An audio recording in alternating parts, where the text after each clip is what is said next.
Hey guys, tonight we drift into the slow, scented haze of the Australian bush, where soft fur meets sharp reality.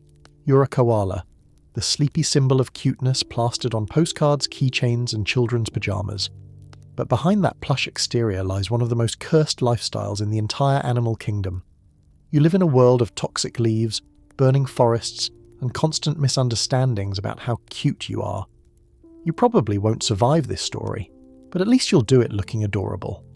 So before you get comfortable, take a moment to like the video and subscribe, but only if you genuinely enjoy what I do here.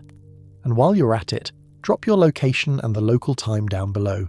It's always fascinating to see where everyone's listening from. Now, dim the lights, maybe turn on a fan for that soft background hum, and let's ease into tonight's journey together. You're born inside a pouch no one ever told you about, a pink jelly bean without fur, sight or sound. You crawl blind toward your mother's warmth, guided by smell alone. For 6 months you stay tucked in there, feeding on milk that's oddly rich in fatty acids, nature's early attempt to fortify you for the poisoned life ahead. When you finally emerge, it's like stepping into a slow-motion apocalypse disguised as paradise. Tall eucalyptus trees whispering in the wind, cicadas droning like an endless lullaby, and the faint tang of eucalyptus oil stinging the air. You cling to your mother's back, tiny claws gripping fur that smells faintly of the leaves she eats, leaves that should technically kill her. Scientists still puzzle over this. Koalas have evolved one of the most efficient detox systems of any mammal, allowing them to munch on leaves loaded with phenolic compounds and terpenes that would poison others. But the trade-off is brutal. You spend nearly all your energy processing food that gives you almost nothing back. Imagine eating salad made of cardboard soaked in bleach, every day for life. At this age, you don't know that yet. You just know the rhythm of her breathing, the gentle sway of her movements as she climbs. You think you're safe. But the forest you're born into is already shrinking. Bulldozers hum on the horizon like distant thunder. Your mother pauses often, sniffing the air uneasy. She knows something you don't. Every new house means one less tree. And without trees, koalas simply stop existing. One quirky fact: despite being called koala bears, you're not bears at all. You're marsupials, closer to kangaroos than to pandas. The nickname came from early European settlers who couldn't quite categorize you, and instead of fixing their mistake, humanity just went with it. Typical, but right now, none of that matters. You're still on her back, feeling the scratch of bark beneath her claws. She moves slowly, deliberately. Koalas never rush. Even when chased, they seem to debate whether running is worth the effort. You watch her nose twitch, her dark button eyes half closed. She seems peaceful, but inside, her liver is working overtime to neutralize toxins from the eucalyptus she ate earlier. She's tired, not from age, but from the sheer metabolic cost of survival. Somewhere nearby, a kookaburra laughs, that manic rolling cackle echoing through the gum trees. Your mother flinches. You don't know it yet, but this forest is full of watchers, owls, goannas, and the occasional python coiled in the branches. Each one knows the truth you'll soon learn. In Australia, being slow and sleepy is an open invitation to be eaten. As night falls, your world grows colder. You nestle closer, your small heartbeat sinking to hers. And if you could understand irony, you'd realise this. The most famous symbol of Australia's wildlife spends its entire life fighting its own biology. You're born into a body designed for cuteness, not survival. A living plush toy engineered to digest poison slowly and suffer beautifully. Your first breath in this world smells sweet and sharp, like menthol. It burns your throat a little. You sneeze, and your mother turns her head, sniffing you softly, reassuring you with a low grunt. The moonlight filters through the leaves above, painting silver patterns on her fur. You feel safe again. But deep down, something already stirs. A whisper in the wind, a truth that every koala eventually learns. Paradise isn't peaceful when you're the one being tested by it. And the eucalyptus forest, for all its serene beauty, is less a home, and more a slow-motion trap. You wake to the sound of wind through eucalyptus leaves, a soft hiss, like ocean waves made of trees. Morning light filters through grey-green branches, and for a fleeting moment, everything seems calm. You stretch, yawn, and cling tighter to the bark. Your mother is already chewing, eyes half shut, movements robotic. The rhythm never changes. Reach, pluck, chew, pause, chew again. That's life. Then you notice something strange about the leaves she's eating. They smell sharp, medicinal, almost like cough drops. You try and nibble. It's bitter. So bitter your tongue shrivels and your stomach feels wrong. Congratulations, you've just tasted your lifelong prison. Eucalyptus, the leaf of doom. Here's the irony. Out of the hundreds of tree species in your range, you can only eat about 50 kinds of eucalyptus, and you're picky even among those. Your digestive system is so specialized that eating the wrong species could kill you. Yet the ones you can eat are loaded with tannins, oils, and phenolic compounds, basically plant-made pesticides. The trees evolved them to stop animals like you from eating them. Nature's cruel joke. You evolved back, becoming the one creature that can, but only just. Scientists are still debating how your liver manages this daily chemical warfare. Some say your gut microbes evolved special enzymes to break down the toxins. Others think your liver cells regenerate faster than most mammals. But they all agree on one thing. You pay for this adaptation with time. Endless, sleepy, wasted time. You chew for hours, barely awake.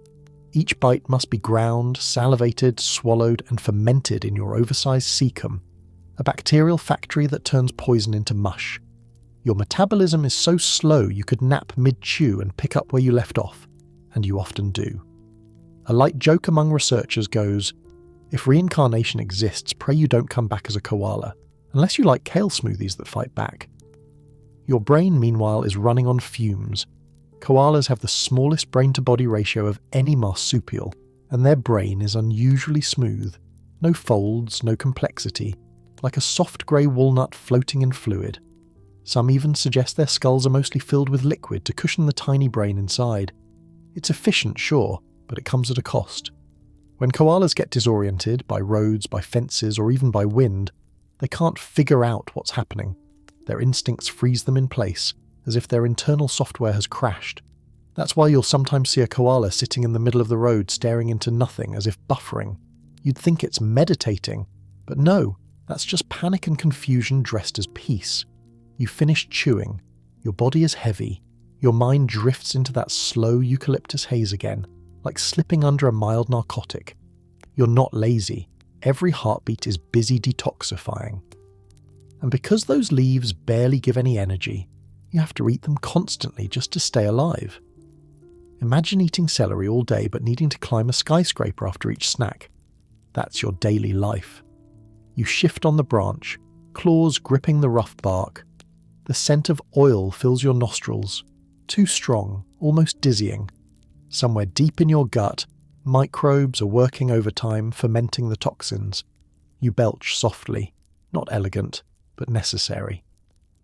Below you, a magpie sings a harsh metallic tune. The world moves at a faster pace down there. Birds dart, insects buzz, lizards scurry. But up here, you're in a world of molasses time. Even your predators sometimes lose patience. Dingoes will stare up at you, tongue lolling, waiting for you to fall out of the tree. Sometimes you do. A fringe theory suggests eucalyptus trees actually want koalas to exist, not to thrive, but to suffer just enough to spread their seeds. The damaged branches you strip encourage new growth, while your droppings fertilize the soil. You're part of a sad partnership. The more miserable you are, the healthier the forest becomes. By noon, the sun hits hard. You press your belly flat against the bark. The tree trunk is cooler than the air. Your fur traps heat, so hugging the trunk helps radiate it away. Some researchers once filmed koalas doing this during heat waves and realized it wasn't affection, it was survival. The light shifts, shadows crawling slowly across the leaves. You blink. Your eyes sting. You wish you could drink, but you won't. You rely entirely on the tiny bit of moisture inside eucalyptus leaves, even when drought turns the forest crisp. In the old Aboriginal languages, koala roughly means no drink. You carry that name like a curse. By dusk, your mother moves again, slow but steady. She climbs higher, sniffing for fresher leaves. You follow, clumsy, learning her rhythm. She pauses often, listening. Not for predators this time, but for silence. A certain kind of quiet means humans are near. Chainsaws hum in the far distance, and even though you don't understand what they mean, she does. You press your face into her fur, breathing in that sharp, minty smell. She grunts softly. You're safe, for now. But under the stars, the truth lingers like the eucalyptus oil in your lungs. You don't live in paradise. You live on borrowed energy, feeding on a poison that's always one mutation away from killing you. And somehow, you've convinced the world that you're peaceful. Night settles over the forest, the kind of stillness that hums in your ears. You blink slowly, your wide eyes catching the faint moonlight seeping through the canopy. The air smells of resin and dust, the ever-present ghost of eucalyptus. You cling to the branch and your small heart beats lazily, because that's all your body can afford. Your metabolism runs slower than an old ceiling fan. See, here's the thing no one tells you. You've got a brain the size of a walnut and it's, well, let's say streamlined. It's not that you're stupid, it's that nature designed you to do one thing, eat poisonous leaves, and stripped away everything else that might distract you from that miserable mission. Your brain is smooth, literally. While most mammals have wrinkled brains with folds that increase surface area for complex thinking, yours is like a soft grey marble. Scientists believe it's a space-saving adaptation for energy conservation. Less brain, less fuel needed, genius in a dark way. But the trade-off? You don't really think, you react, slowly. When researchers tested koala cognition, one experiment involved placing eucalyptus leaves on a flat plate instead of a branch. The koalas just stared at it. They didn't eat it. Why? Because leaves are supposed to grow on trees. To you, leaves on a plate are like an alien concept. The forest version of this does not compute. It's not your fault. You evolved for a single-purpose lifestyle, climb, chew, nap, repeat. You're a living symbol of simplicity, and maybe a cosmic joke about evolution running out of patience. Below, a frog croaks. Somewhere in the distance, a dingo howls. Your ears twitch, but you don't move. Freezing is your defense mechanism. The predator spots movement. You give them nothing. It's a decent strategy, unless the predator is fire or a car or gravity. Your balance, by the way, is also questionable. Your limbs are strong, but your sense of coordination is limited. Koalas occasionally misjudge branches and fall, not because they're clumsy, but because their depth perception and brain processing speed can't keep up. It's like lagging in real life, and unlike cats, you don't always land gracefully.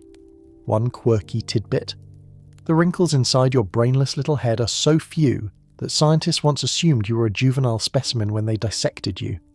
Nope. That was a full-grown adult. Congratulations, you're living proof that sometimes evolution hits minimum viable product and walks away. Still, you're not completely hopeless. You've got one advantage, a nose that can distinguish subtle chemical differences in eucalyptus leaves. That nose keeps you alive. It tells you which trees' toxins are bearable and which ones will make you throw up. You sniff carefully, like a sommelier of misery, choosing between bitter and deadly, or slightly less deadly. You climb higher. The moonlight makes the oil on the leaves shimmer faintly like silver paint. Your paws move automatically, 2 forward, 1 back. The bark scratches your belly. You don't think about falling.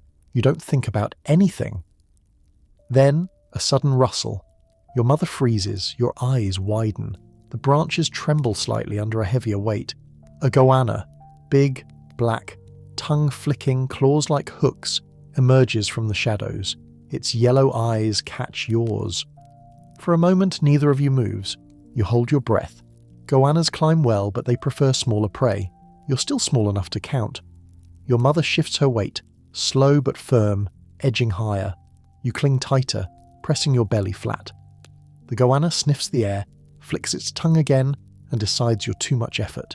It descends, vanishing into the brush below. You exhale a soundless sigh. The forest hums again, but the fear stays. Even your small brain recognizes that feeling.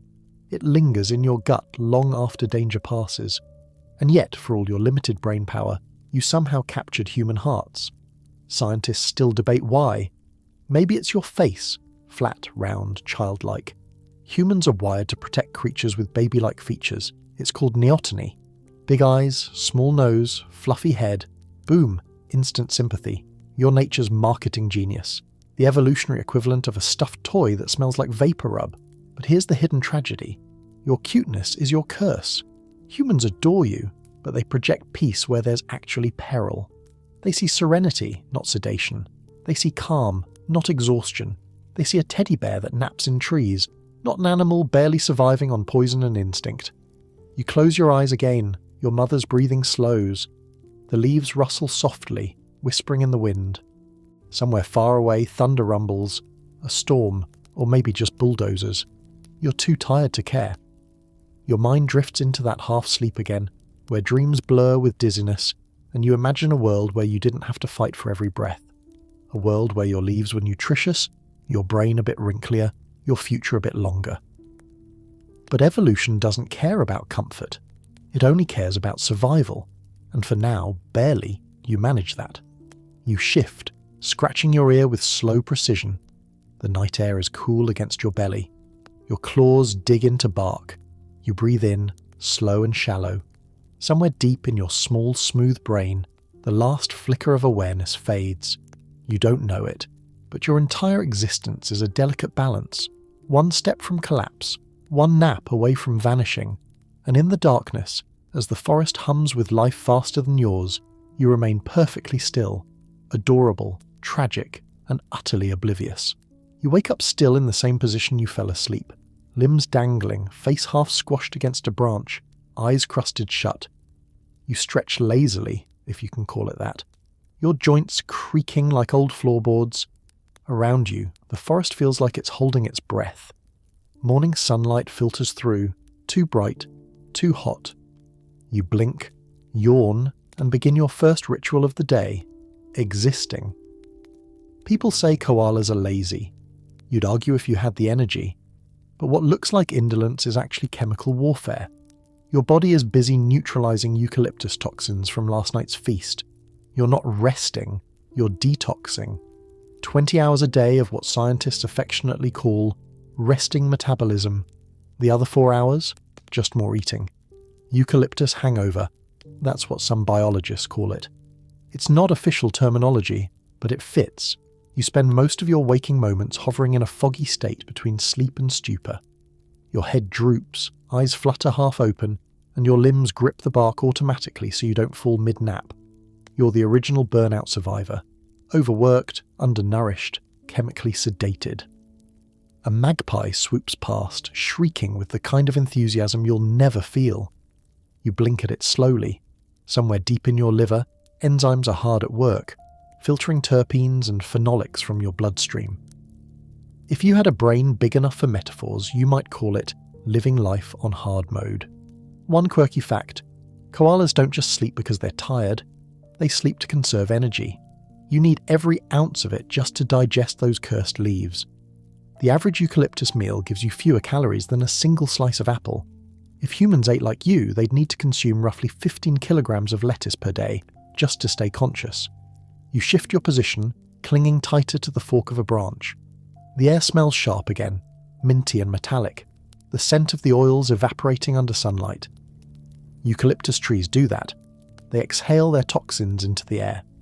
On hot days, it's like breathing diluted cleaning fluid. You feel it sting your nostrils, but your body's used to it.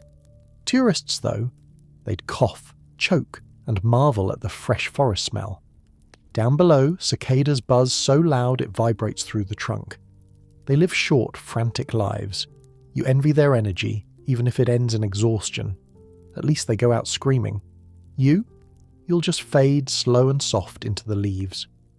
A few branches away, another koala, older, heavier, lets out a low, guttural bellow. It's a sound that doesn't match your image at all, like a motorbike stuck in mud. That's his way of saying, "This tree is mine." Koalas may look gentle, but territorial aggression is real. You stare blankly in his direction, too drowsy to care. For now. Scientists are still debating whether the eucalyptus toxins act as a natural sedative. Some studies suggest the compounds mimic the effects of mild narcotics, slowing heart rate and brain activity. Others think it's purely energy conservation.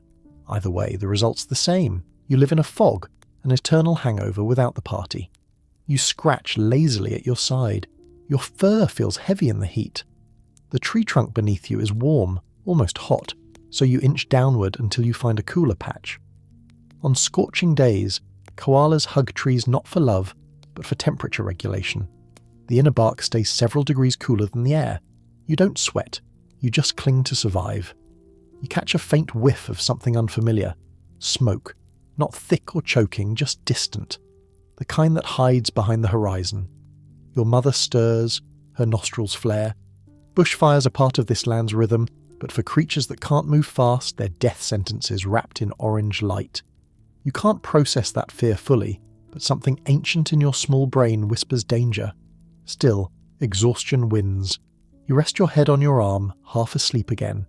The sunlight fades to gold. The scent of eucalyptus thickens. Somewhere far below, the dry grass crackles softly. And as you drift between wakefulness and oblivion, you think, if think is even the right word, that this must be what eternity feels like. Suspended in time, half alive, half dreaming, trapped in a leafy maze that smells like medicine and burns like hell. If reincarnation exists, you hope the universe gives you another chance. Maybe a hawk or a kangaroo. Anything that runs faster than thought. Anything that drinks water without dying for it. But for now, you just cling tighter, breathing in poison, exhaling peace. Because that's the koala way. The sun melts into the horizon, and the forest comes alive with sound. A chorus of insects, birds, and frogs fills the air, an orchestra of survival and lust. You, meanwhile, are about to experience something evolution forgot to make easy for you. Mating season. Your body hums with a strange energy tonight. For once, you're awake longer than 15 minutes. A low bellow escapes your throat. Deep, guttural, and almost demonic. It surprises even you. Somewhere nearby, another male bellows back, louder, deeper, angrier. It's like the forest just turned into a sound battle of furry diesel engines. Females listen, unimpressed. They know better. Your voice might attract them, but it also paints a target on your back. In the world of koalas, love is less about affection and more about endurance. You begin your slow descent, claws scraping against the bark. You're not graceful. Koalas never are. Each movement is a gamble against gravity. You sniff the air, searching for her scent, a faint musk carried by the wind. Your heart thumps a little faster. This is it, your one biological purpose. When you finally find her, she's perched on a lower branch, chewing lazily. Her ears twitch, but she doesn't move. You let out another call, softer this time. She turns her head, stares at you for a second, and then, without warning, hisses. It's not flirtation. It's a warning. You freeze. The mating ritual for koalas is complicated. If she's not in the mood, she'll fight. Literally, she'll bite, scratch, and scream. But your small brain doesn't process rejection very well. You climb closer anyway, hopeful, delusional. Then chaos. She lunges, claws flashing. You dodge, barely, and cling to another branch. She growls, the sound surprisingly fierce for such a small creature. The noise echoes through the trees. Somewhere in the distance, another male hears it. Now he's coming too. One quirky fact. Female koalas are notoriously selective. Scientists believe this aggression helps ensure only the strongest males get to mate. Others think it's just a product of stress, overcrowded habitats and lack of food turning romance into rage. Either way, your odds aren't great. The other male arrives, larger and louder. He stares at you with glassy eyes, muscles tensing. There's no negotiation. You bellow again, a warning. He barks back, saliva flying. For a moment, it's pure intimidation. Then he charges. You meet halfway, claws, fur, and fury. The fight is clumsy, slow-motion violence. You both cling, bite, and grunt. You're not built for combat, you're built for climbing, but instinct demands you hold your ground. The female watches, unimpressed, as chunks of fur drift like grey snow. Finally, the intruder slips. His grip fails, and he tumbles down through the branches. A heavy thud below, followed by silence. You pant, heart hammering, chest scraped raw. You won, sort of. You look back at her, triumphant. She yawns. Scientists still debate whether koalas experience actual mating bonds or just hormonal timing. Some pairs reunite in the next season, others never cross paths again. Romance, if you can call it that, is fleeting, more transaction than tenderness. You inch closer once more, this time slower, calmer. She doesn't hiss. That's progress. You settle beside her, both of you still breathing hard. The forest hums around you again. You'd think there'd be some emotional climax here. A spark, a soft moment. There isn't. She just starts eating again. And that's when it hits you. Everything in your world runs on minimal effort. Even love. Especially love. You rest your head against the branch, too drained to move. Your fur smells of eucalyptus and dirt. The stars blink faintly above, like indifferent eyes watching from a distance. Somewhere far away, a kookaburra laughs again, mocking everything about your struggle. You close your eyes, and for a second you almost envy the magpies, the dingoes, even the snakes. They may live violently, but at least they live awake. You survive half asleep, surviving just enough to repeat the cycle, and as the night drifts on, your heavy limbs grow still again. The female beside you shuffles slightly, finding a comfortable spot to sleep. You both fade into that strange chemical dream that defines your existence, floating somewhere between exhaustion and instinct as the world moves far too fast without you. The next morning smells like wet bark and bitterness. A faint drizzle clings to your fur, beading and rolling off like droplets on velvet. You blink sleep from your eyes, still sore from last night's chaos. Your side burns where claws scraped you. Trophies of koala romance. You stretch, yawn, and scratch lazily. The female is gone, vanished into the canopy as silently as she arrived. That's normal. Koalas don't pair up in the way humans imagine. You don't wake to breakfast cuddles or shared leaves. You wake to solitude, and sometimes the faint scent of someone else's urine. Yes, that's the next part of your love story. The pee. Male koalas are territorial, and they mark their trees by rubbing their chest gland, an oily patch that smells like eucalyptus and despair against the trunk. But when that's not enough, they resort to urinating on branches, on other males, and occasionally on themselves. It's not dominance gone wrong, it's dominance gone right in koala society. You climb down a little, sniff the air, and realise someone's marked your favourite tree. The insult hits harder than the hangover. Your smooth brain doesn't know the word revenge, but your body feels it anyway. You bellow, deep and hollow, the sound rattling through your chest like thunder caught in fur. The intruder's scent is fresh. You start moving along the branch, muscles trembling slightly. Every step is a negotiation with gravity. The trunk sways, your claws dig in, and then you see him, a rival male sitting smugly 3 trees away, chewing lazily as if he owns the forest. His fur glistens from rain. His eyes, dull and daring, meet yours. You bellow again. He ignores you. Welcome to the koala Tinder disaster. You don't swipe right. You climb wrong. Every new tree means possible rejection or war. Your world is a patchwork of invisible boundaries drawn by scent. Cross one, and you're in trouble. Stay too long in one place, and starvation follows. Scientists say adult male koalas maintain home ranges of several hectares, overlapping with female territories. It sounds romantic on paper, until you realise those hectares are shrinking year after year. Habitat fragmentation means there aren't enough trees to go around, and when the trees vanish, so does the distance between rivals. A fringe theory even suggests that rising aggression among koalas isn't just territorial, it's environmental frustration. Too little space, too much stress. You can't express anxiety by pacing like a human, so you scream instead. You edge closer. The intruder snorts, eyes narrowing. Then, without warning, he urinates from the branch, a golden arc of defiance that lands dangerously close to you. You grunt, almost slipping. Congratulations, you've been publicly humiliated in the animal kingdom's least dignified duel. You consider retaliating, but your muscles ache, your belly churns, and your head feels foggy from eucalyptus. Toxins. You mutter, or the koala equivalent of muttering, then retreat back up your tree. Pride is expensive when you're this tired. By noon, the drizzle fades into humidity. The scent of oil fills the air again, thicker now. You shift lower, hugging the trunk where it's cooler. Your claws press into grooves worn by generations of koalas before you. You wonder, if wonder is even the right word, how many others clung here, fighting for a tree that isn't theirs anymore. Humans love calling you solitary, but that's not the full truth. You're social, just not friendly.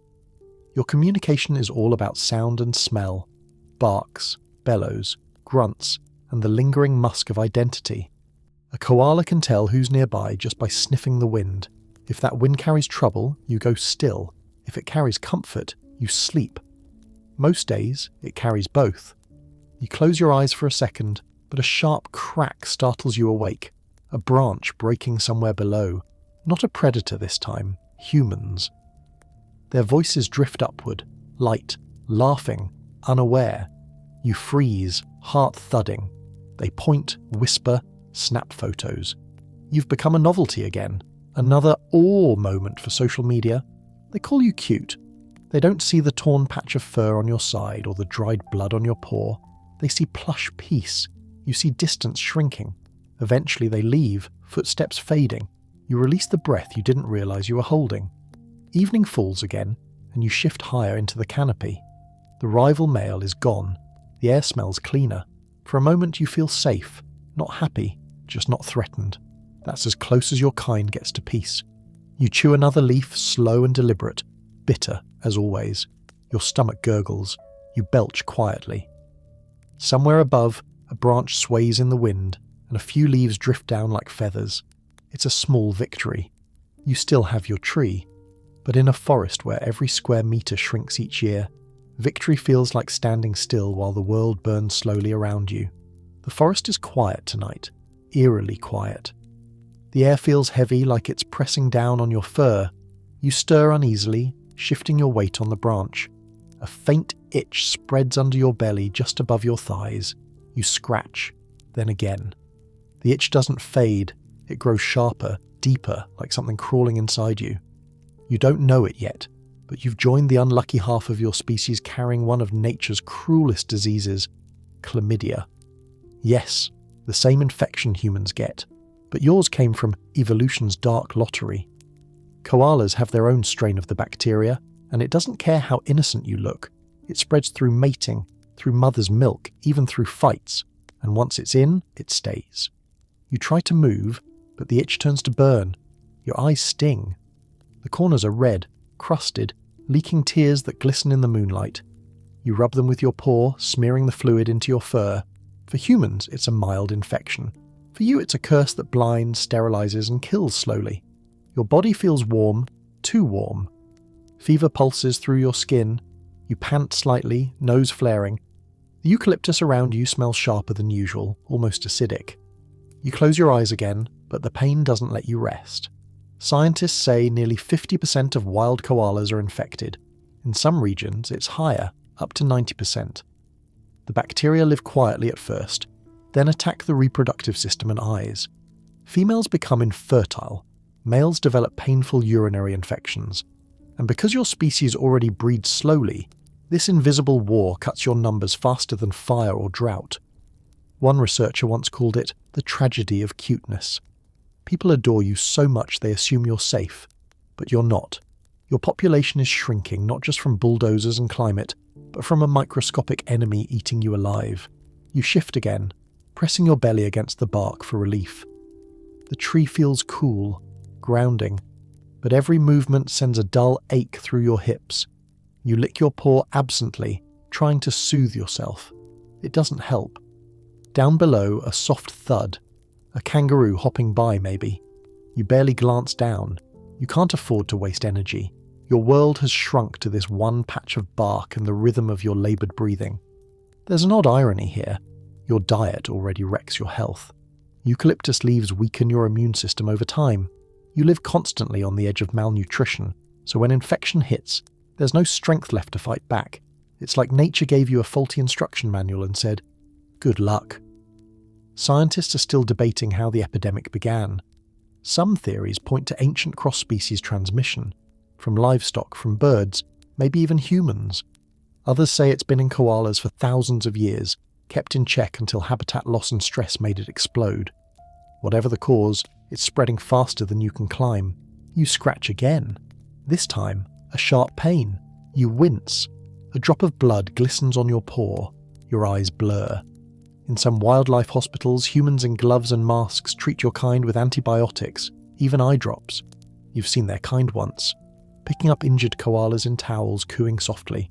They mean well, but for every one they save, a dozen die unseen in the bush, clinging to trees until they simply can't anymore.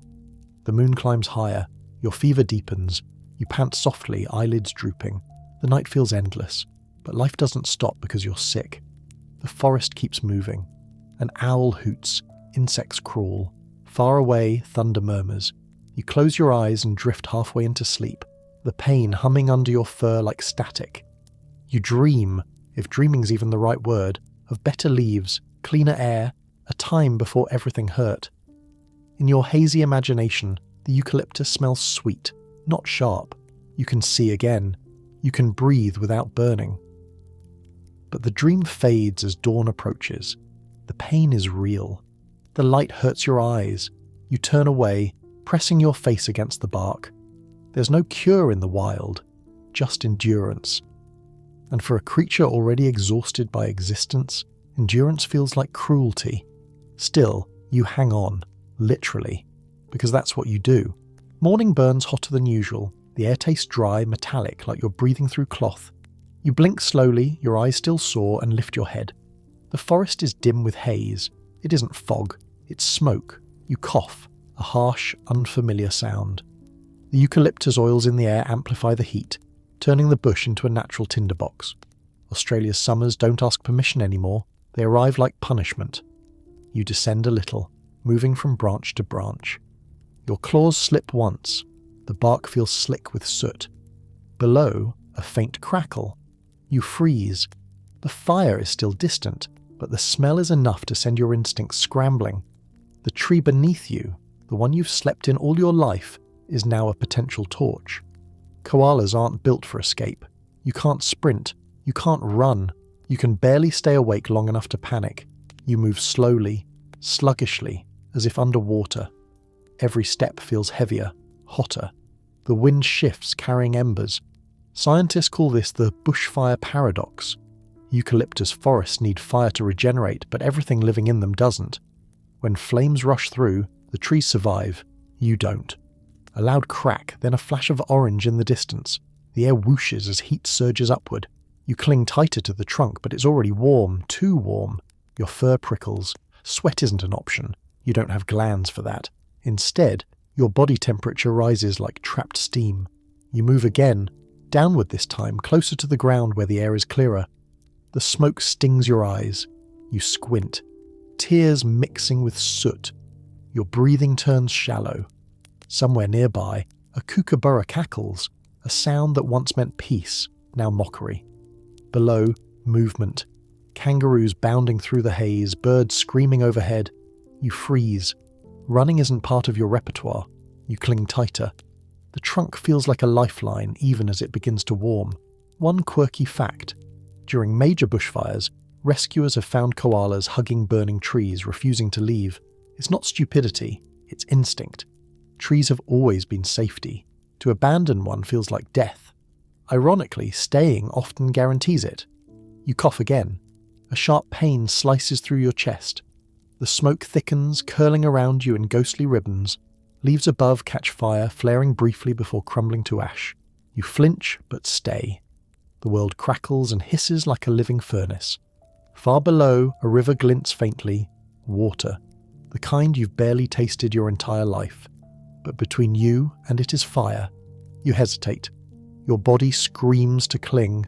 Your brain whispers to move. You've never been this alert, this awake, this terrified. You take one cautious step down, then another. The bark sears your paw pads. You hiss softly, a sound you didn't know you could make. The next branch is lower, then lower still.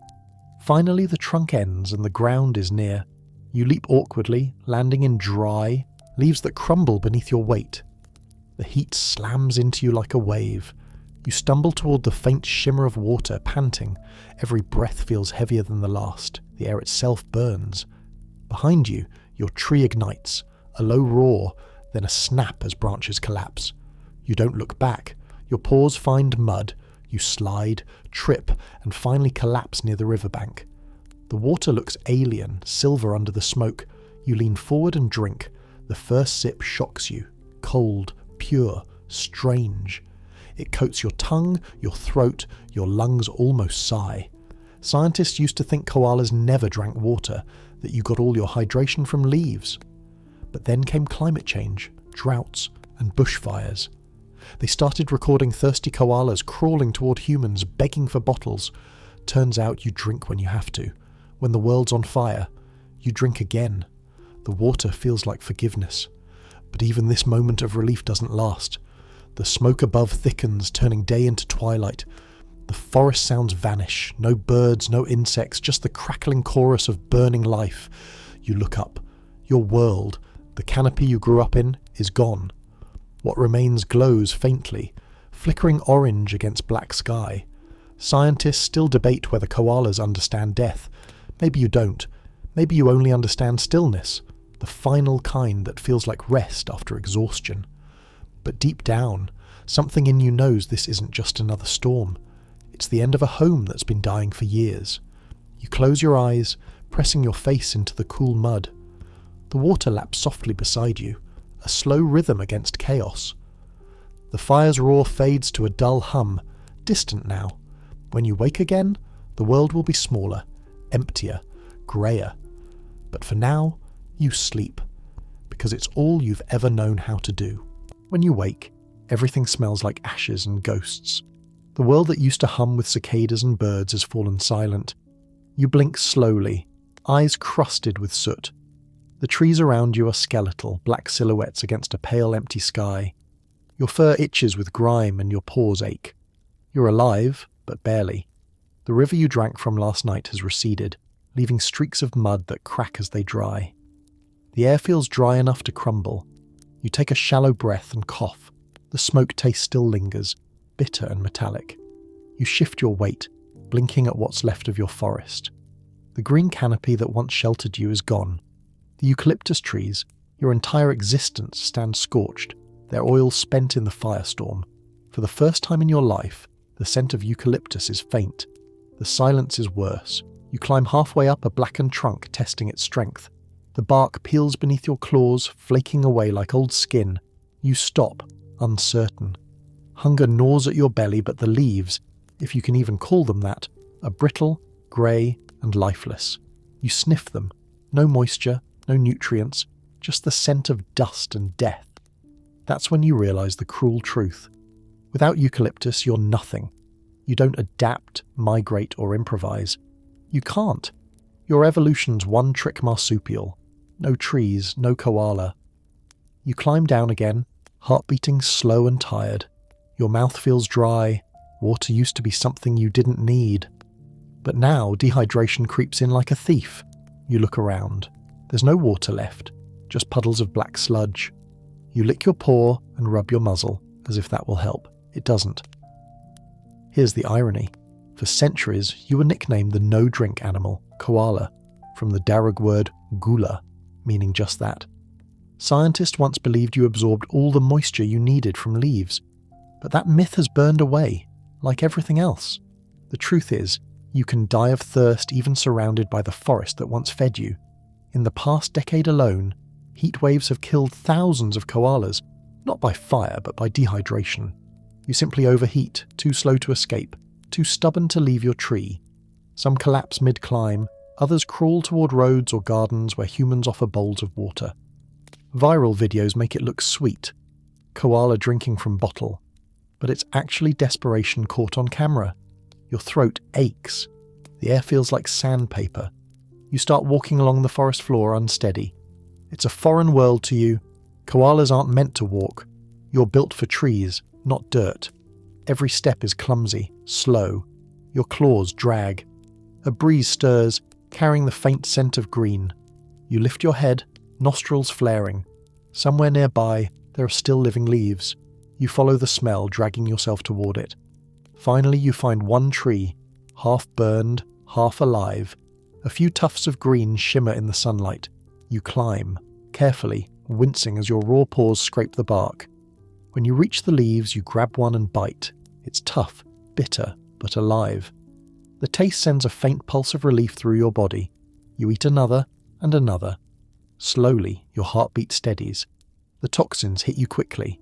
Your body is fragile, your liver working overtime, but you don't care. You chew until you can't keep your eyes open. A few meters away, another koala watches you. She's thin, her fur singed, one ear missing a patch of skin. She blinks at you, wary. The two of you don't move closer, you just exist in the same small oasis of survival. Scientists still debate how koalas communicate grief. Do they mourn, or do they simply endure? Some say the quiet way they linger at burned trees, sniffing the bark of missing family members, hints at awareness. Others think it's habit, not heartache. Either way, it looks like sorrow. You finish chewing and rest your head against the branch. The tree creaks softly beneath you. The air is still thick with the ghost of fire. You close your eyes and breathe it in. Poisonous, comforting, familiar. You've survived hunger, thirst, and flame. But survival here doesn't feel like victory. It feels like waiting. For rain, for regrowth, for something softer than smoke. You yawn weakly, your tongue dry. The world below fades into blur. For now you sleep again, as you always do, because dreaming is the only place where the forest still smells alive. The first sound you hear is the faint whine of machinery. Not birds, not wind, machines. You lift your head groggily, still half asleep, the bark imprinting your cheek. Somewhere nearby, metal grinds against wood. It's steady, rhythmic, hungry. You squint through the smoke-dimmed air and there it is. Humans. Again. They move in bright vests that flash like sunlight, their helmets shining white against the charcoal world. A row of trucks sits at the edge of the clearing, each one loaded with the ghosts of trees. You blink slowly, trying to understand. Yesterday's fire burned half your forest. Today's chainsaws will finish the rest. You shuffle along the branch, confused. You thought the danger ended with the flames, but this is something else entirely, something colder, more permanent. Koalas once roamed across most of eastern and southern Australia, millions of them, spread through sprawling eucalyptus forests. But over the last 2 centuries, humans have cleared more than 80% of that land. First for timber, then for sheep and cattle, then for homes, highways, and endless lawns that smell of plastic instead of leaves. Now, what's left is a patchwork of tiny green islands, habitats too small to sustain you for long. You live like a refugee, clinging to the scraps of a vanishing world. One worker points up at you, another laughs softly. They're not cruel, they just don't see you as real. To them, you're a mascot, an emblem printed on tourism brochures, a cute face in need of rescue, not an animal who's lost everything. The chainsaw roars louder, bark flies, a nearby tree tilts, creaking, then crashes with a thud that shakes your branch. You grip tighter, heart hammering. You don't know what the noise means, you only know it feels like the sky is falling. Scientists call this habitat fragmentation. Sounds technical, harmless even, but in reality it means you lose your home one trunk at a time, and without home trees your entire social map collapses. Koalas navigate by scent, memory and canopy continuity. Cut the forest into pieces and you get lost, even if the next tree is just 50 meters away. A fringe theory even suggests koalas experience stress-induced heart failure when bulldozers approach too closely. The shock, the vibration, the unrelenting noise, it's too much for a body designed for stillness. You're built to nap through wind, not engines. You stare down as another machine moves closer. Its metal claw grips the base of a tree you once climbed as a joey. The engine roars and the trunk splits with a sickening crack. You flinch. Dust and shredded bark fill the air like rain. Your ears twitch. The sound echoes strangely in your small head. You shift further up your branch, unsure where to go. The canopy that once stretched endlessly above you now stops abruptly. A cliff of air where trees used to connect. Beyond that, a road. Bright metal snakes of cars flash by, fast and loud. You've never seen anything move so quickly. You take one cautious step toward the next tree. It's too far. You freeze, eyes wide. For a creature who's never touched the ground willingly, distance like this might as well be death. One worker glances up again, spots you, and points. A voice shouts something you can't understand. Then, silence. The machine's cut out. The sudden quiet makes your ears ring. Moments later, a net unfolds below. stretched between poles. Two people step forward with poles and gloves, murmuring softly. They're rescuers. You've seen their kind before. Humans who mean well, who scoop up survivors and drive them to places that smell of bleach and safety. You don't move. You don't trust them. The last time someone picked you up, it was after a fire. You remember the bright lights, the cold metal table, the sting of antiseptic. They start climbing, slowly, speaking softly. You back up along your branch. It trembles under your weight. You hiss. Your eyes dart toward the next tree, still too far. Below, the rescuers stretch their arms. You look at them, then at the horizon beyond the bulldozers, a sprawl of rooftops, fences and swimming pools where forest used to be. You take a shaky breath. You don't know what freedom is anymore, or safety. They're starting to feel like the same lie told two different ways. Then suddenly, a sound. Another tree falling, closer this time. Instinct takes over. You leap. For a moment you're flying, claws outstretched, fur catching the sunlight. You land hard, barely gripping the next trunk. Bark scrapes your chest, but you hold. You don't look back. Scientists are still debating whether koalas can plan leaps like that, or if it's pure reflex. Either way, you did it. You survived another moment in a world built to erase you. Below, the rescuers stare. One raises a hand to shield their eyes, watching you disappear into the last pocket of green. You vanish into the haze, heart pounding, belly empty, throat dry. Your mother's forest is gone. Your children's won't exist. But for now, you climb, because that's the only thing left you know how to do. Night falls again, thick with humidity and silence. You cling to a high branch, the last one still green in a landscape carved apart by machines. The moon hangs pale above you, a lonely coin in the smoke-thinned sky. From here, you can see the strange glow of human lights beyond the trees, roads, windows, street lamps, artificial stars flickering where the forest used to breathe. You shift your grip. The bark feels smoother now, too smooth. This tree isn't like your old one. It stands close to the edge of a road. You can smell the difference. Hot tar, burnt rubber, and the faint metallic tang of danger. You don't understand what a road is, but you know it hums like a predator. It's always moving, roaring, flashing. The ground near it is hard, alien, and flat. You stare down at it, eyes wide, head tilted slightly. Somewhere on the other side, the trees continue, the next patch of survival. You can smell the eucalyptus drifting across the black line of death between. You need to cross. Koalas travel at night, usually under cover of darkness, following scent trails to new trees. It's instinct. But instincts don't account for headlights. They don't understand momentum or speed or glass and steel. You begin your descent slowly, cautiously. The tree creaks beneath you. When your paw finally touches the ground, it feels wrong, cold and unforgiving. You hesitate, sniff the air, then start your awkward shuffle toward the other side. Each step is hesitant, unbalanced, as if you're walking on a foreign planet.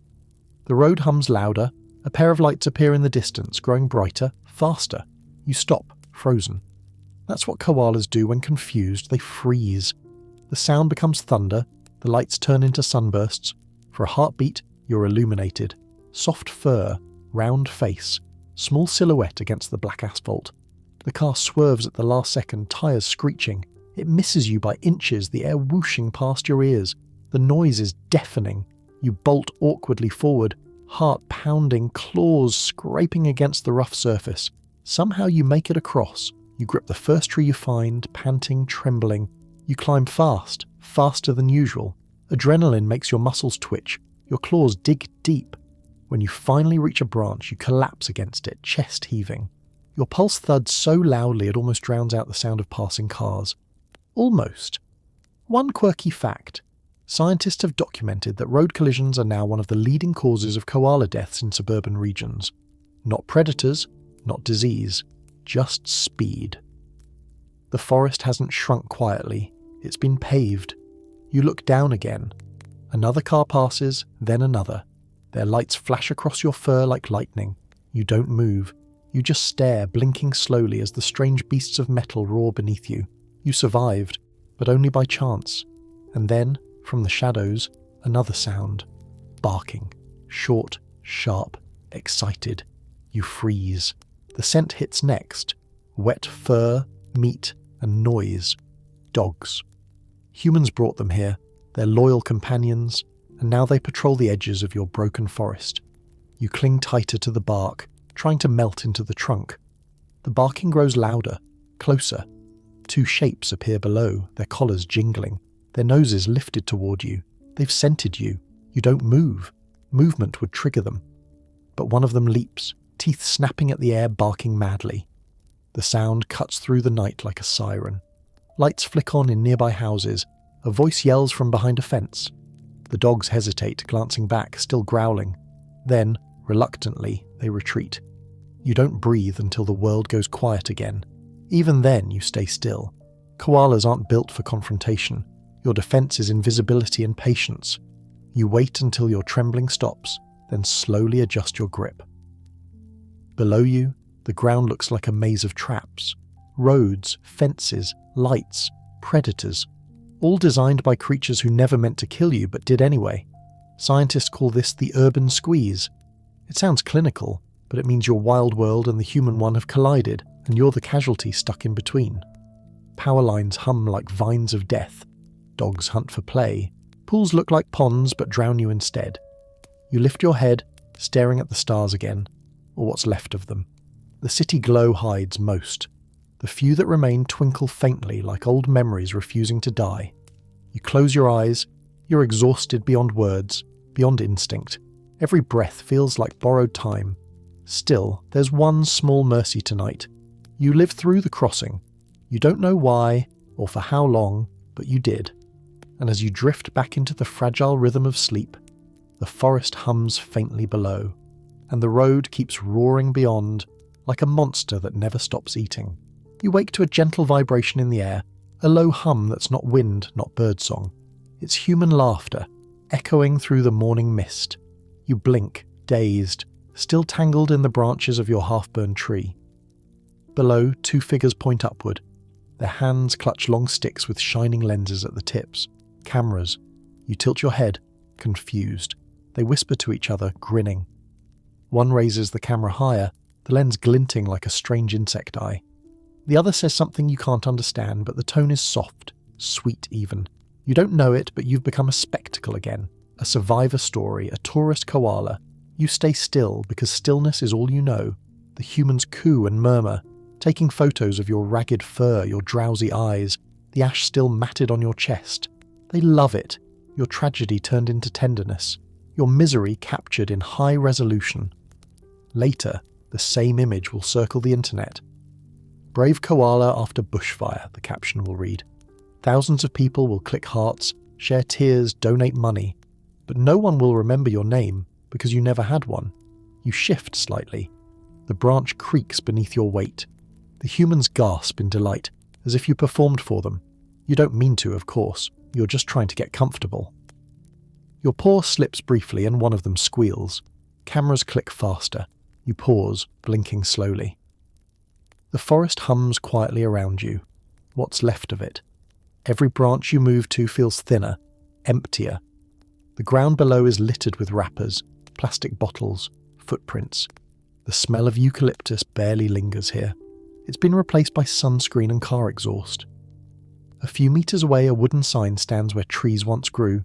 You can't read, but if you could, you'd see it says, Koala Sanctuary. Please do not feed or touch the animals. Funny, isn't it? You never needed sanctuaries before humans came.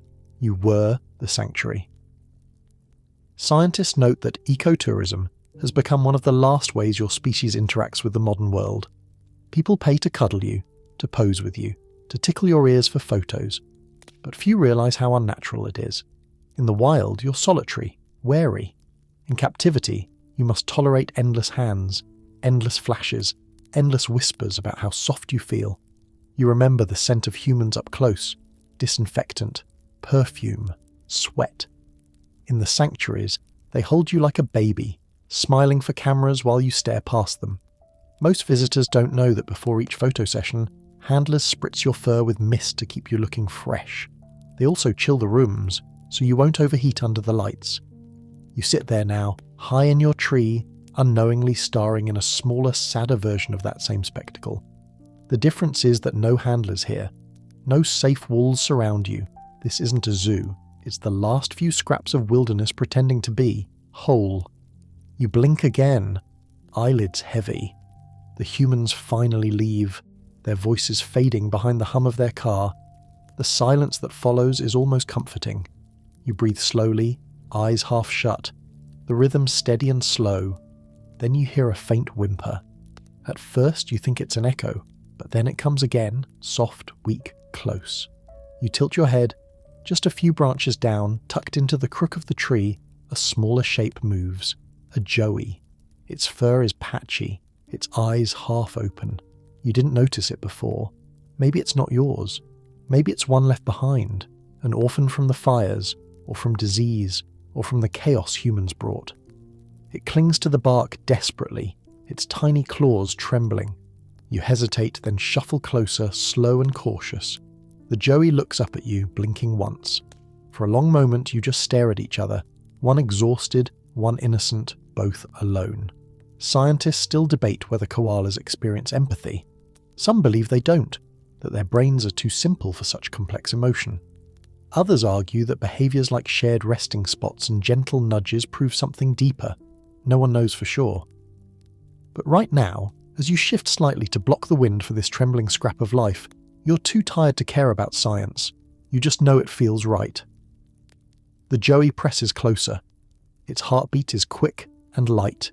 You breathe slowly, matching it, letting the rhythm sink. For the first time in weeks, maybe months, you don't feel completely alone. The forest hums faintly again, wind through cracked branches, a faint rustle of life creeping back. Somewhere far away, a kookaburra laughs. This time the sound doesn't sting. You close your eyes. The joey sighs softly, curling under your chest. For a little while the world feels kind again. The joey sleeps pressed against you, warm and fragile, its breath a faint rhythm beneath your own. You stay still, barely daring to move.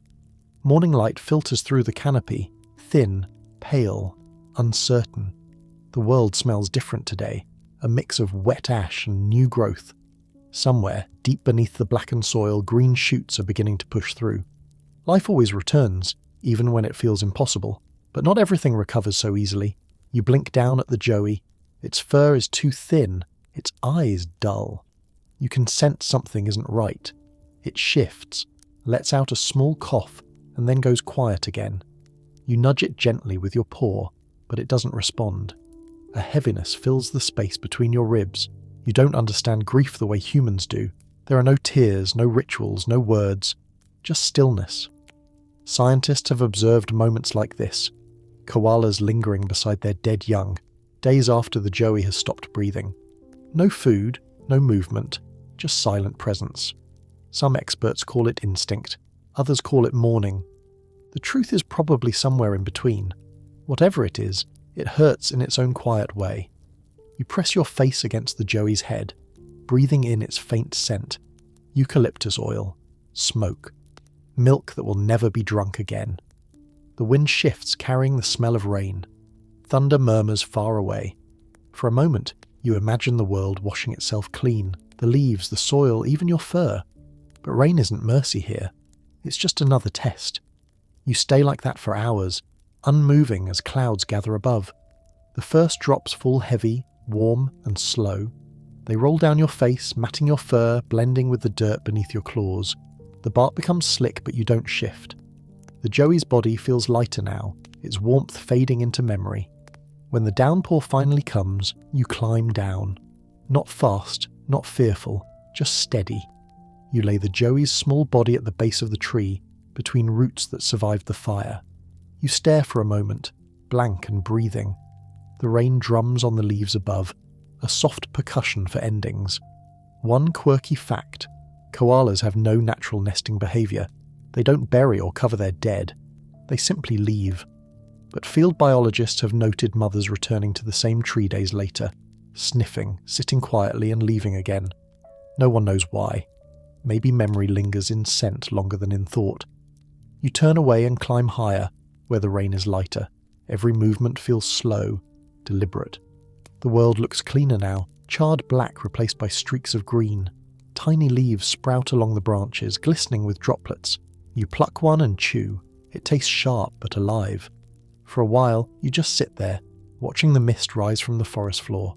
Steam curls through the air like ghosts departing. The fire's damage looks softer now, almost beautiful in its rebirth. You know none of this, of course, not in words or meaning, but you feel it.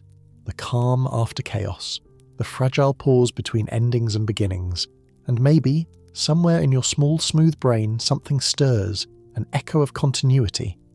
The world breaks, and then it heals. That's how it's always been. You settle into the crook of the tree and close your eyes.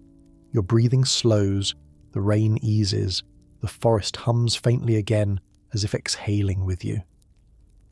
A soft debate lingers among scientists. Do koalas dream? Some believe the long hours of rest are purely metabolic. Others think the extended sleep cycles are filled with primitive flashes of imagery, trees, light, warmth. If so, maybe tonight you'll dream of a world where the air smells sweet again, where branches don't burn, and where joeys don't go silent before they learn to climb. You drift into that haze now, your claws locked tight against the bark, your heart still beating its tired rhythm. And though the world below still smoulders in ruin, the forest feels, if only for a moment, alive again. The rain fades by dawn, leaving the forest wet and trembling with quiet. You open your eyes to mist hanging low between the trunks, thin rays of light slicing through it. Every droplet on the leaves catches the sun like a bead of glass. It should look like paradise. It almost does, until you notice how few trees are left standing. You stretch weakly, shaking moisture from your fur. It's thinner now, patched in places from the burns and the infection that still lingers in your blood. You climb higher, each pull slower than the last. The wind carries a new smell today, something foreign, something metallic. It's not the bushfire smoke you've grown used to. It's cleaner, sharper. You pause, nose twitching, then you hear it. The faint hum of engines again. You squint through the thinning fog. Beyond the ridge, the horizon glints with metal rooftops. Suburbs, rows of identical houses where forest used to breathe. You tilt your head slightly, confused. There's movement. Cars, fences, lawns, all patching the earth in straight lines. The humans have grown even closer since the fire. Your kind doesn't understand borders, but you feel them anyway. Lines of noise, scent, and danger that now divide what's left of your world. Each year, more of your forest disappears into rectangles of concrete. Scientists call it urban encroachment. It's one of those sterile phrases that hides how brutal it really is. Down below, the soil shifts. You glance toward the base of the hill and see something moving. Another koala, thin and limping. Its fur clings to its sides. One eye looks clouded. It sniffs the air, then looks up toward you. You don't move. You both just stare for a while, two ghosts in the same graveyard. It climbs, slowly, painfully, to the next tree. The distance between you is small, but it might as well be miles. The canopy no longer connects. Each tree now stands isolated, a lonely island in a sea of loss. You realize you're witnessing the quiet tragedy of genetic collapse. Koalas were once thousands strong, their genes as varied as the forest itself. Now, with so few left and their habitat so scattered, the bloodlines have thinned. Scientists call it a genetic bottleneck. Fewer individuals mean fewer combinations of DNA, and fewer combinations mean weakness. Disease, deformity, stillbirth, it all creeps in slowly, invisibly. Some researchers have tried to intervene, moving healthy koalas across fragmented areas to mix the gene pool again, but relocation is dangerous. Many die from stress alone. Your species isn't built for change. Even kindness can kill you. The other koala stops halfway up the trunk, panting, and looks around. You blink, head tilting slightly. There's something eerie about seeing your own reflection in another. Same face, same eyes, same weariness. For a moment you almost move toward it, but the branches won't reach. Neither of you crosses the gap. Above you, a small flock of cockatoos passes overhead, white wings flashing in the light. Their calls are sharp and alive. You follow their flight with your eyes. They don't know borders, don't need to. You envy that. One quirky fact. Despite their limited genetic diversity, koalas still maintain distinct accents. The bellows of northern populations sound different from southern ones. a biological echo of their old territories. You wonder what yours sounds like now, an accent for a region that barely exists. You glance back toward the horizon. The houses are closer than you thought. A fence line snakes through the trees below. You hear children laughing faintly, a dog barking again. It's almost peaceful, until you realize what it means. The humans have expanded again. Your small brain doesn't process despair the way theirs does, but your body understands endings. The air feels tighter, heavier. You shift your claws, gripping harder. The bark crumbles slightly beneath them. Even the trees are tired now. The other koala stops moving. It curls into the crook of the branch, eyes half closed. You don't know if it's resting or giving up. Either way, you understand. There's not much difference anymore. You look up at the sky, blinking through the light. For a moment, a faint breeze stirs the leaves, and the scent of eucalyptus drifts again. Fresh, faint, but real. It's a small mercy, a reminder of what used to be abundant. You breathe it in deeply, your chest rising, falling. Scientists still debate how long your species has left. Some predict functional extinction within decades. Others insist conservation will pull you back. They argue, measure, plan. You just climb, sleep, and survive, until you don't. You rest your head against the branch, eyes heavy. The forest hums faintly below, alive in patches but dying in spirit. You don't dream of the past anymore. You dream of shade, of leaves that aren't bitter, of quiet that doesn't mean absence. And as the wind moves gently through the ruins of your world, you close your eyes again, one of the last sentinels of a fading lineage, clinging to what's left of a paradise-turned prison. Dusk drips over the broken canopy like diluted ink, and you feel the familiar weight slide over your limbs. The eucalyptus hush that pulls you down, slows your breath, and makes the world feel far away and near at the same time. You nestle into the fork of a branch polished by 1,000 exhausted naps, belly pressed to the cooling bark, ears tilted to catch whatever the night will reveal. Frogs testing their voices, a single magpie gargling a last rude note, cars sighing on the road that cut your forest into puzzle pieces that never quite fit again. You blink slowly. Your eyes still burn now and then, souvenirs from smoke and sickness, but the air is cleaner than it was. Rain washed the ash into the soil, where the myrtle and the ferns will bargain with it for life. You can sense green trying again. It always tries. The leaves around you glow a dim silver green in the twilight, each one a little vial of hunger and hazard. You turn one sideways in your paw, sniff, and let it go. Your nose has become your oracle, reading chemical prophecies you can't name. Choose wrong, and the night will be longer than sleep. Choose right, and you get just enough to keep choosing. You settle instead. No chewing. Not yet. Your gut needs a truce after a day of grinding bitterness into something that almost counts as food. A faint breath of wind moves over your fur.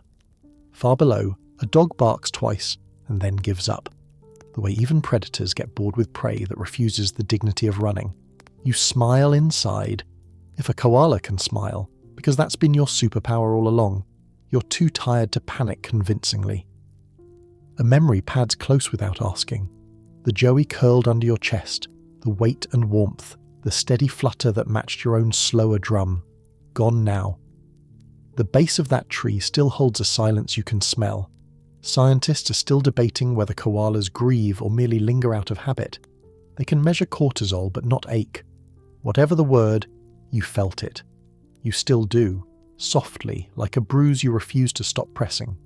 Another sound approaches, a low territorial bellow rolling through the trunks, that diesel engine moan tourists never believe belongs to you. You answer without thinking, a smaller, scratchier version that says, "I'm here, and I've earned this branch." The reply fades. No one comes. Perhaps the old rivals have moved on, their ranges folded into cul-de-sacs and letterboxes. Perhaps they're sleeping, bellies as empty as their trees.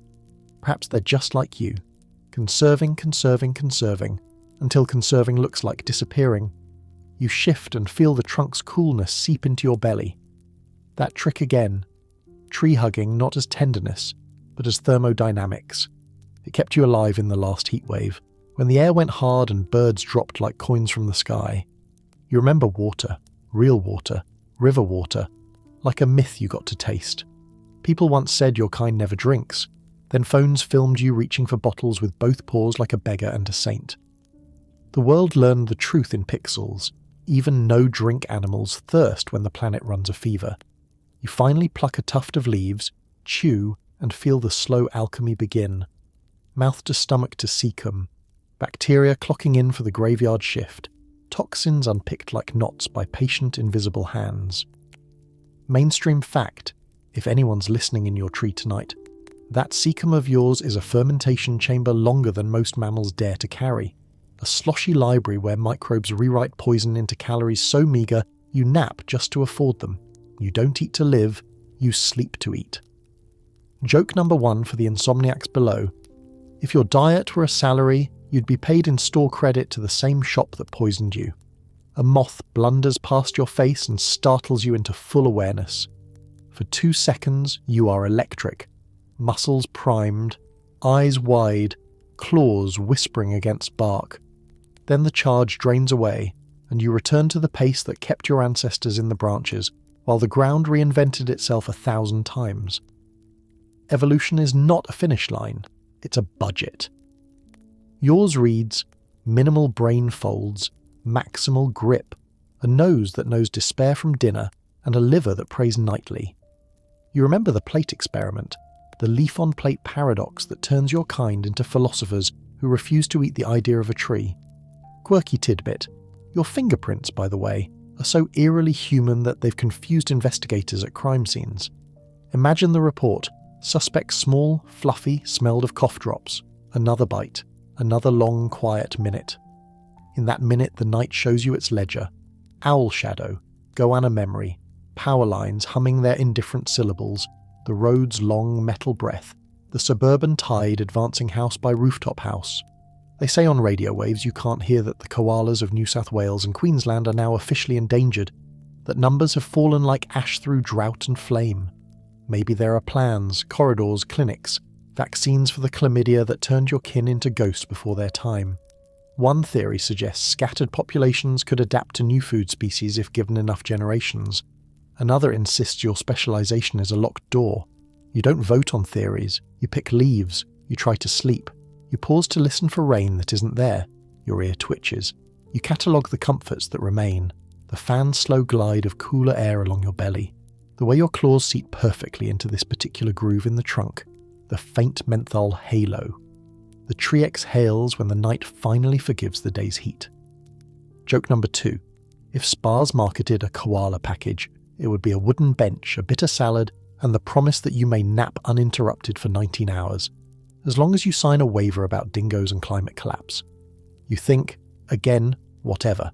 Thinking means for you, about roots. Old roots were braided across crowns of connected trees, secret highways of scent and memory. Now the gaps are wider, the decisions heavier. Scientists are still debating whether your kind plans crossings or stumbles into them. But you know what your pads know. Asphalt is wrong. Fences are puzzles with teeth. Dogs are coin flips loaded against you. And power lines sing the song that ends in smoke. You have lived to tell the crossing once. You may not again. Joke number 3, the softest one. If 9 lives belong to cats, 1 stubborn life belongs to you, and you've already spent it 3 times. You finish the handful of leaves, lick your nose, and let the balm of slowness return.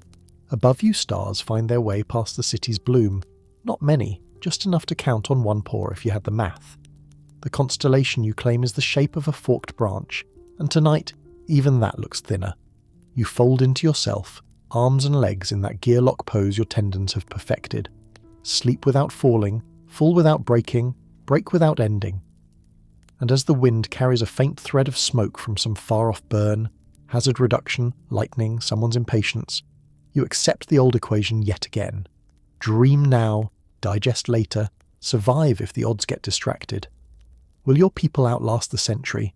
Or will your scent be archived in museums beside feathers and bones? The world will argue about it in rooms lit too brightly. You will answer in the only grammar you are given, a slow breath, a slower heartbeat, and the hush that follows a day survived. You nuzzle the bark and the tree answers with cool patience, eucalyptus and you, foes by chemistry, partners by contract. You drift, and in the last thin second before sleep wraps you, you picture something you've never truly known. a forest that doesn't hurt to breathe, a road that waits, a night that heals.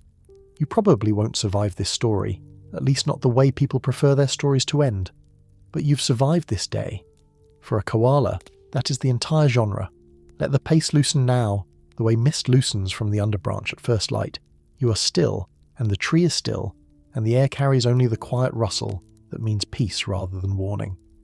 Each breath arrives longer than the last, a gentle tide that knows every smooth hollow of your ribs. The bitterness of the leaf fades to a soft echo, more memory than taste, and the night air cools the places that burned earlier, the way a hand cools a brow. The noises of distance, road and wire and yard, fall a little farther away, as if the forest has leaned in between you and the world to make a small private shelter. Even the stars seem unhurried, holding their position so you don't have to search for them.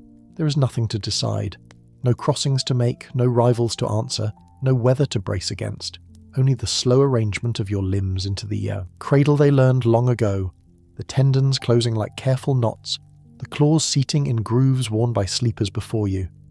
If thoughts come, they come like feathers, a silver river that once touched your tongue, a joey's light heartbeat folded under your own, the cool miracle of rain turning ash into soil. They pass without catching. The branch answers your weight with calm, the way a trusted floor does, and the trunk keeps its quiet promise. Cool when you need it, patient when you don't. Let the last sounds shrink to the size of a lullaby. A single frog announcing itself, a leaf spinning to the ground, a breeze saying almost nothing. Your breath stays slow, your shoulders soften, your jaw forgets the leaf. The night exists so you can rest inside it, and it will hold until morning. Sleep now, the tree will keep watch,